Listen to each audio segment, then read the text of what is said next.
नमस्कार साथियों, स्वागत है आपका एक बार फिर से आपके अपने चैनल वेदांत लर्निंग पॉइंट पे।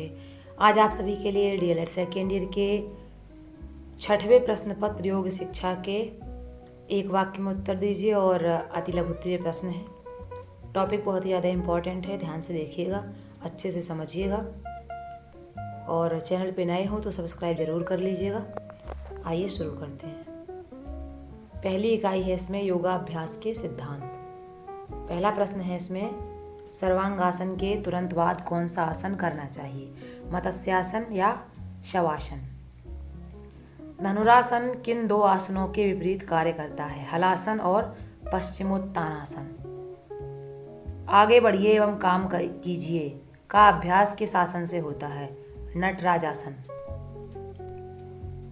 विपरीत मत्स्यासन का दूसरा नाम क्या है, सुप्त पद्मासन? शवासन को और क्या कहा जाता है, मृतासन? दक्षिण पवन मुक्तासन किसे कहते हैं? पवन मुक्तासन जब दाईं ओर से किया जाता है। शवासन किस प्रकार का आसन है, शिथिली कारक? स्वास्तिकासन किस प्रकार का आसन है, ध्यानात्मक? आसन की परिभाषा दीजिए। बैठने की वह अवस्था जिसमें शरीर, मन और आत्मा एक साथ स्थिर हो जाती है तथा उससे जो सुख की अनुभूति होती है वह स्थिति आसन कहलाती है। तेज बिंदु उपनिषद में कहा गया है, जिस स्थिति में बैठकर सुखपूर्वक निरंतर पर ब्रह्म का चिंतन किया जा सके उसे ही आसन समझना चाहिए। ध्यानात्मक आसन किसे कहते हैं? जिस आसन में बैठकर ध्यान किया जाता है उन्हें ध्यानात्मक आसन कहते हैं। पद्मासन, स्वास्तिक आसन, सिद्धासन आदि। शरीर संवर्धनात्मक आसन क्या है? शरीर को बढ़ाने वाले आसन को शरीर संवर्धनात्मक आसन कहते हैं। सर्वांगासन, धनुरासन, ताड़ासन इत्यादि। सिर के बल किए जाने वाले आसन के नाम बताइए। निम्न 3 आसन सिर के बल किए जाते हैं, शीर्षासन, ऊर्ध्व पद्मासन, ऊर्ध्व संयुक्त पादासन, भूधरासन इत्यादि। भूधरासन के क्या लाभ हैं? भूधरासन के निम्नलिखित लाभ हैं। संधिवात, पक्षाघात तथा अर्धांग वायु की बीमारी नहीं होती।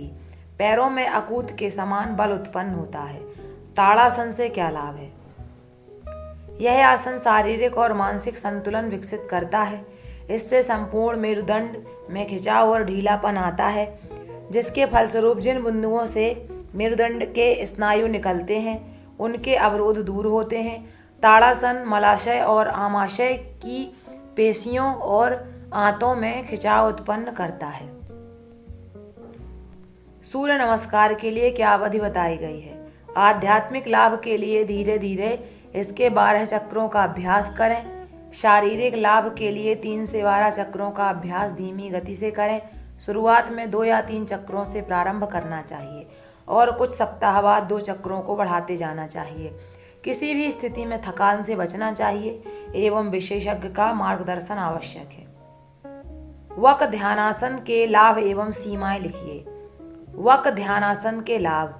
यह आसन तंत्रिका तंत्र को संतुलित करता है, भुजाओं और कलाइयों को मजबूत बनाता है तथा शारीरिक संतुलन का विकास करता है। सीमाएं। उच्च रक्तचाप, हृदय रोग या मस्तिष्क के रोगियों को यह आसन नहीं करना चाहिए। आसन का अर्थ स्पष्ट कीजिए। आसन का अर्थ है शरीर को विशेष मुद्रा में रखना। आसन की अवस्था में शरीर का हिलना और मन की चंचलता इत्यादि का अभाव हो जाता है। तन मन दोनों को स्थिर रखना पड़ता है। उदराकर्षणासन से होने वाले लाभ को बताइए। उदराकर्षणासन के निम्न लाभ हैं। उदर संबंधी रोगों के लिए यह आसन बड़ा उपयोगी है, क्योंकि यह एकांतर क्रम में इस क्षेत्र के अंगों एवं पेशियों में खिंचाव लाता है और दबाव डालता है। यह कब्ज भी दूर करता है। योगासन का कुंडलिनी जागरण से संबंध समझाइए। योग का अंतिम लक्ष्य मनुष्य में कुंडलिनी शक्ति, विकासात्मक ऊर्जा की जागृति है। आसनों के अभ्यास से चक्र क्रियाशील होते हैं और कुंडलिनी द्वारा उत्पादित शक्ति संपूर्ण शरीर में पहुंचती है। इस उद्देश्य की पूर्ति के लिए लगभग 35 आसनों का उपयोग विशेष रूप से किया जाता है, जैसे मणिचक्र के लिए भुजंगासन, विशुद्धि के लिए सर्वांगासन, सहस्त्रार के लिए शीर्षासन आदि। खड़े होकर किए जाने वाले आसनों के नाम बताइए। खड़े होकर किए जाने वाले आसन इस प्रकार हैं: गरुड़ासन, वृक्षासन, वातायनासन, एक पाद प्राणायामासन, नटराजासन, उत्कटासन, ताड़ासन, त्रिकोणासन, पादहस्तासन, चक्रासन, नटवरासन, वकासन, उत्थित हस्त अंगुष्ठासन आदि। बैठकर किए जाने वाले आसनों के नाम बताइए। बैठकर किए जाने वाले आसन निम्न हैं: पद्मासन, बद्ध पद्मासन, पश्चिमोत्तानासन, पश्चिमोत्तासन, उत्थित पद्मासन, कुक्कुटासन, गर्भासन, सिद्धासन, सिंहासन, मंडूकासन, गोमुखासन, पादांगुष्ठासन, करपीड़ासन, वीरासन, परिसम्मेलनासन, जानुशिरासन, अर्धवक्रासन, अर्धमत्तेन्द्रासन, पूर्ण मत्स्येन्द्रासन, वकासन, कौवा संचालनासन। पेट के बल किए जाने वाले आसनों के नाम लिखिए। पेट के बल किए जाने वाले आसन निम्न हैं: अर्धशलभासन, पूर्ण शलभासन, भुजंगासन, धनुरासन, मकरासन, विपरीत नौकासन, सर्पासन, विपरीत मत्स्यासन। पीठ के बल लेट कर किए जाने वाले आसनों के नाम लिखिए। ये सब आ सकते हैं आपके। पीठ के बल लेट कर किए जाने वाले आसन निम्न हैं: शवासन, उत्तान पादासन, पवन मुक्तासन भाग 2, उदर समूह के आसन, एक पाद उत्तानासन, सेतुबंधासन, तोलांगुलासन, मत्स्यासन, कटियासन, सुप्त उदराकर्षण, हलासन, सर्वांगासन, वृत्तासन, विलोमासन या विपरीत कारिणी मुद्रा। अगली इकाई है आपकी प्राणायाम। इसमें पहला प्रश्न है: बड़ी आंत गुर्दों मूत्राशय को ऊर्जा प्रदान करने का कार्य है अपान।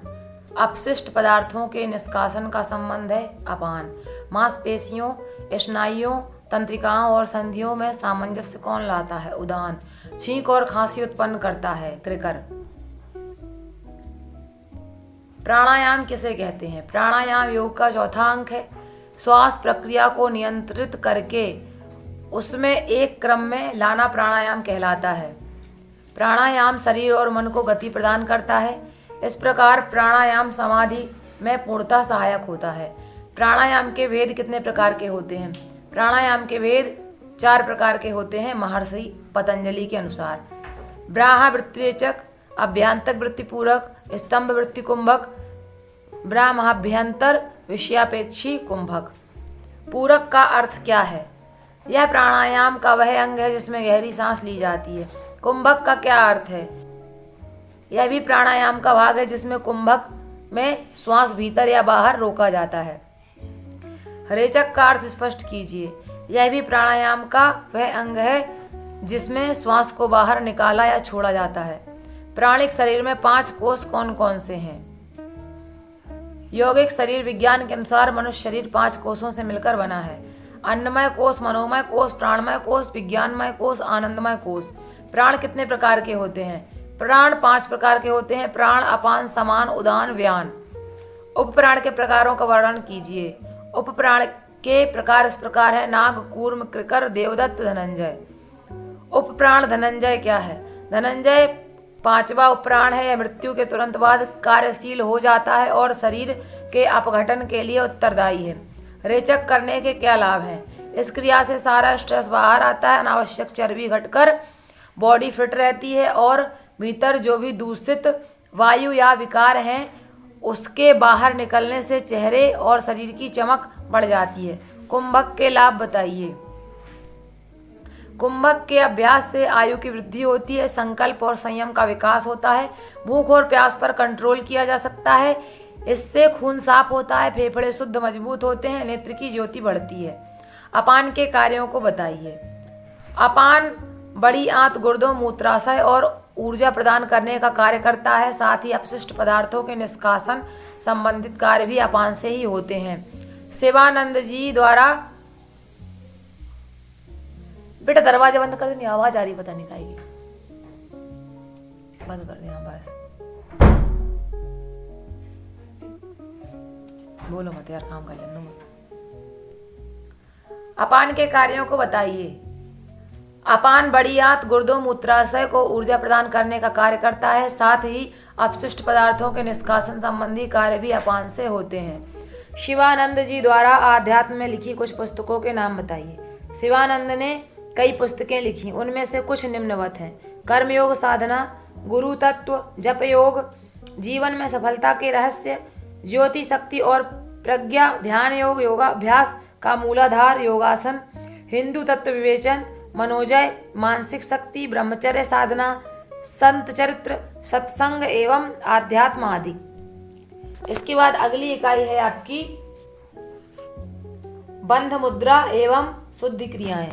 पहला प्रश्न है, मूल बंध की स्थिति कहाँ होती है? मूलाधार में। उड्डयन बंध का संबंध किस ग्रंथि से रहता है? विष्णु ग्रंथि से। षटकर्म का उपयोग किन त्रिदोषों को संतुलित करने में होता है? वात, पित्त, कफ। जालंधर बंध का संबंध किस ग्रंथि से होता है? रुद्र ग्रंथि से। यौगिक शुद्धि को कहा गया है षटकर्म। खेचरी एक प्रकार की मुद्रा है, मन मुद्रा। नवली का मुख्य कार्य क्या है? उदर के अंगों की मालिश। त्राटक किस अंग की सहायता से किया जाता है? आंखों द्वारा। ज्ञान मुद्रा का क्या अर्थ है? अंतर ज्ञान की स्थिति। अपान मुद्रा के उपयोग से शक्तिशाली होता है हृदय। बंध क्या है? बंध का शाब्दिक अर्थ है बंधना, कसना अर्थात जकड़ना। बंध के अभ्यासों में शारीरिक क्रिया की प्रधानता होती है, जिसका प्रभाव प्राण शरीर पर प्रकट होता है। बंधों का उद्देश्य प्राण शक्ति को किसी विशेष अंग में रोककर आध्यात्मिक जागरण के लिए उसे सुषुम्ना नाड़ी में पुनः प्रवाहित कराना होता है। बंध कितने प्रकार के होते हैं? बंध 4 प्रकार के होते हैं। जालंधर बंध, मूल बंध, उड्डयन बंध, महाबंध। शुद्धिकरण की आवश्यकता कब नहीं होती? जब चर्बी या कफ की अधिकता हो जाए तो प्राणायाम का अभ्यास शुरू करने के पहले षटकर्मों का अभ्यास करना चाहिए, जिनसे त्रिदोष कफ, पित्त, वायु संतुलित होते हैं। अतः इसके बाद शुद्धिकरण की आवश्यकता नहीं होती। मूल बंध का ब्रह्मा ग्रंथि से क्या संबंध है? ब्रह्म ग्रंथि पहली ग्रंथि है जो मूलाधार और स्वाधिष्ठान चक्रों से संबद्ध है। इसका संबंध जीवित रहने की सहज इच्छा, संतानोत्पत्ति की इच्छा और गहरे सहज ज्ञान, सजगता एवं कामना से है। षटकर्म का उपयोग क्या है? षटकर्मों का उपयोग शरीर में त्रिदोषों में वात, पित्त और कफ को संतुलित करने के लिए भी किया जाता है।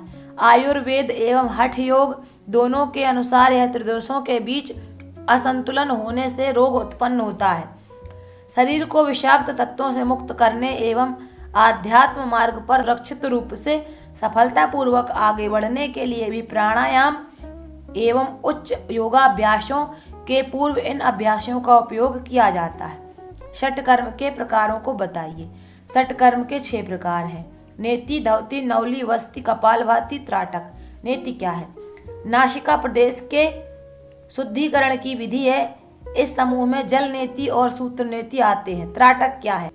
यह षटकर्म का ही एक अभ्यास है। यह किसी बिंदु या वस्तु को एकटक देखने का अभ्यास है जो एकाग्रता की शक्ति विकसित करता है। मुद्रा क्या है? संस्कृत शब्द मुद्रा का अर्थ होता है भाव भंगिमा। ये मुद्रा अंतरिंद्रिय, भावनात्मक, भक्तिपूर्ण और सौंदर्य बोधक हो सकती है। योगियों ने मुद्राओं की अनुभूति शक्ति प्रवाह की स्थितियों के रूप में, जिनका उद्देश्य होता है व्यक्ति की प्राण शक्ति को ब्रह्मांडीय प्राण शक्ति के साथ जोड़ना। योग मुद्राओं को कितने समूहों में बांटा गया है? योग मुद्राओं को लगभग 5 समूहों में बांटा गया है। हस्त मुद्रा, मन मुद्रा, काया मुद्रा, बंध मुद्रा, आधार मुद्रा।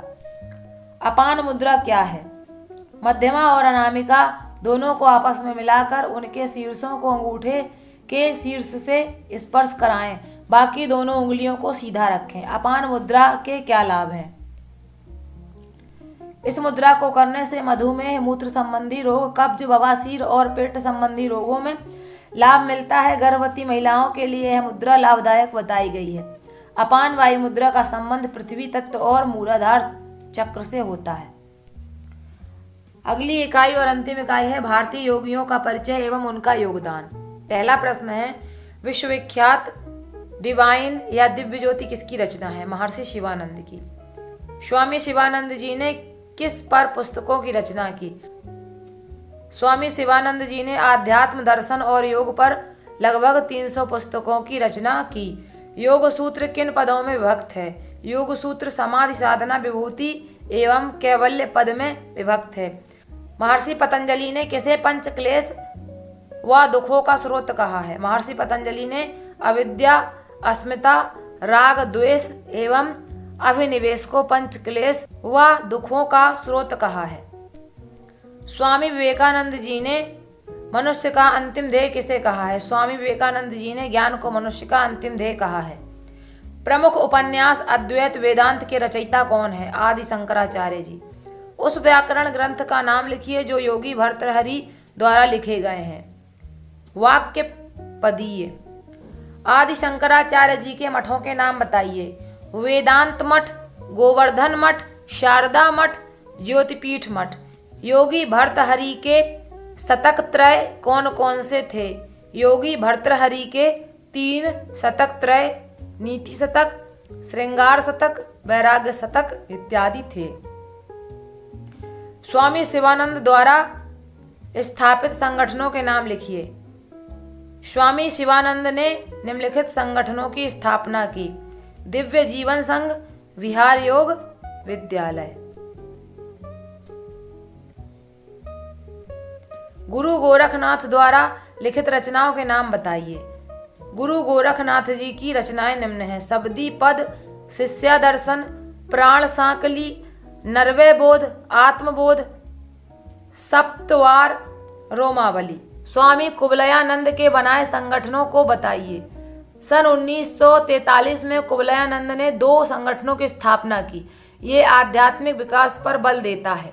कैवल्य धाम आश्रम और योग के चिकित्सा और विज्ञान अन्वेषण में संलिप्त लोनावला, पूना में कैवल्य धाम, श्रीमन माधव योग मंदिर। इनके 2 संगठन गोरहन दास शेख सरिया योग एवं सांस्कृतिक विन्यास महाविद्यालय की स्थापना की। महर्षि वशिष्ठ द्वारा रचित ग्रंथ कौन कौन से हैं? नाम बताइए। महर्षि वशिष्ठ द्वारा रचित ग्रंथ निम्न है। वशिष्ठ संहिता, वशिष्ठ कल्प, वशिष्ठ शिक्षा, वशिष्ठ तंत्र, वशिष्ठ पुराण, वशिष्ठ स्मृति, वशिष्ठ श्राद्ध कल्प। महर्षि वशिष्ठ के नाम पर ऋषियों और गोत्रकारों की नामावली कौन कौन सी है? वशिष्ठ कुल ऋषियों एवं गोत्रकारों की नामावली मत्स्य पुराण में दर्ज है। इस वंश में प्रमुख लोग हैं देवराज, आपव, अर्थर्वनिधि, वारुणी, श्रेष्ठभाज, सुवर्चस, शक्ति, मैत्रावरुणी एवं जातुकर्ण। अंतिम प्रश्न है शंकराचार्य के 4 मठों के नाम बताइए। शंकराचार्य के 4 मठों के नाम निम्नलिखित हैं।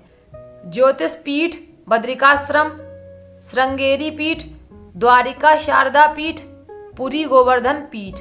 इस तरह से ये पूरे प्रश्न हैं आपके।